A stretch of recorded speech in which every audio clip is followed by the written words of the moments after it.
Sa kanilang mga ganito katrabisyo, parang e-car siya, no? Anong price, anong specs to, boss? Ang specs po nito is naka 1,000 watts na po yung motor niya. And then yung battery niya po is 60 volts, 32 ampere na po siya. 32 ampere. Yes po. Wow, sobrang ganda kanyang pormahan to katrabisyo. May pagka ano siya, no? medyo may pagka para sa ano sakay pang dagat, no?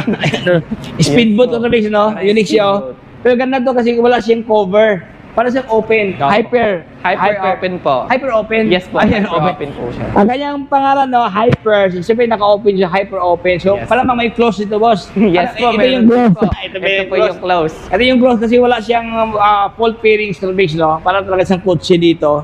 So, may dalawa kayong option dito. Gusto nyo open lang talaga, yung mahangin siya. Ayan. So, ito na po siya. Highly recommended to. Ganda kanyang, ano, boss, no? Kanyang materials, grabe ito. May pagka-powder coated, no? Opo.